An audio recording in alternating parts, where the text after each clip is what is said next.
I guess a little part two. Not till I get blessed. My God. And I'm sitting there saying, God, what are you saying? What do you want me to say? But I know that God is in the atmosphere. I know He's in the arena. I know that He is with us. And when God is with you, sometimes it's like a showdown. All the time.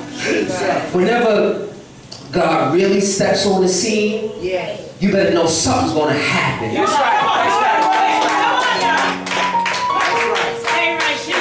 Sometimes it doesn't amount to what we think it should look like. Sometimes it's not what we feel it should be. My God. Whether it's an interruption or a disturbance, you have to still stand and say, not until I get blessed. I've learned so many times, just not even being in church, when we as people get in a confrontation, it takes, or it's like an unveiling, and people and things get to see who you are. You're exposed. And when we expose, sometimes it's easier to run out the back door. Sometimes it's easier to say, I'm going to stop here. But I came to facilitate you and to encourage you and to tell everything that's around you, not until I get blessed. Not until I see God. Not until my faith comes to fruition. I'm telling you something. True struggle brings true character. Fiona, you know when you go through something, it builds your character for the next test. So that you can stand and say, I'm not moving till I get blessed. I'm going to fight this thing out. I'm going to ride this horse. Come on. Stay right there. It may come a time when nobody comes to church. That's all right. It may come a time when you don't see nothing flourishing. But you still get to say, not until I get blessed. Not until I see my harvest. Not until I see the soul, the seeds that I sow. Come on.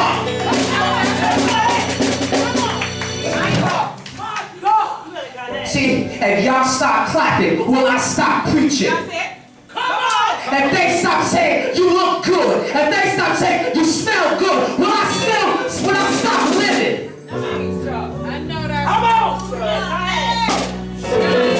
Come on! You gotta stand in a place and tell everything. I don't care what's happening. That's right. I don't care what my senses are saying. My senses don't make sense right now.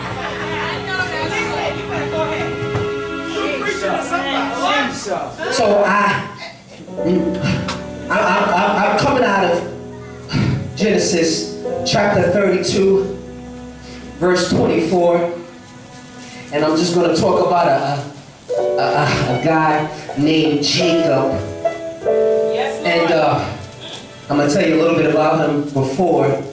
Jacob had a brother Esau. Him and Esau got into some things. He stole Esau's birthright, basically his inheritance. And 20 years down the line, Esau's coming back to town, and Jacob is fretting because he know that he did something wrong. And he's about to confront his brother. And I'm going to tell you something. In spite of what Jacob did, he still stood in a place and said, not until I get blessed. And I want to be real. I don't want to be churchy. And what I mean by that is, we all in this church have done things that were not pleasing to God. We all have. I'm going to be the first one to tell you, I've thought some things that were that were wicked. I've done some things undercover that may have been not pleasing to God. I have fallen short of God's glory and God's grace. I am not perfect. Still ain't perfect. But let me tell you something.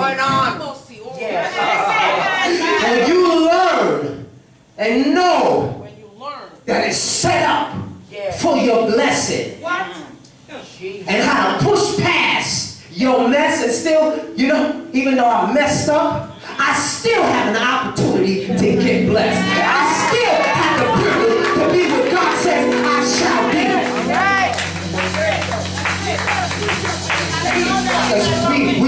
We preach this perfectness, we preach that you gotta do this, you gotta do that. Guess what? Mess up again. Sometimes in the process of getting your blessing, you still may mess up. You still may say the wrong thing.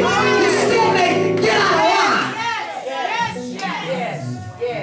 That's the truth. But it's not over until I get blessed. It's not finished yet until I see what God said He saw for me. I know that's right.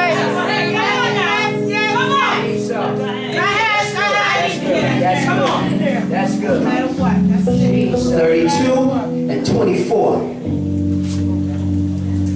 Let me go back in Genesis chapter 32, verse 24. And it says, this left Jacob all alone in the camp, and a man came and wrestled with him until the dawn began to break. I'll stop right there, because I want to tell you something. If anybody in here feels like they're by themselves, you feel like you're wrestling all night long. You feel like it's nighttime for so long. Come on. You went for a great breakthrough. And you have experienced night. It's something about night. And imagine fighting through the whole night. Night is usually when you're rested. Night is usually when you can lay your head down. But when you're in a process of a breakthrough, and it seems like you can't get rest at night, and it seems like you're fighting a battle all by yourself, you can't turn to nobody else. You wait for a breakthrough. You wait for a miracle. God is setting you up for something. That's a good word right there. Verse 25 says, when the man saw that he would not win the match, he took Jacob's hip and wrenched it out of its socket. I'm going to stop there and tell you, in the midst of a storm, Shauna, you may have some scars. You may have some things that tear you inside out. You may have some things that seem devastating. How could this happen? How could God let this happen to me? Jesus. How could I be in this place so long? How could I struggle through this for such a great length of time? Yes. Speak the truth. Jesus. That's good. How long am I going to live in the projects? How long is my bank account going to be like this? How long will I work for somebody else? How long will I struggle?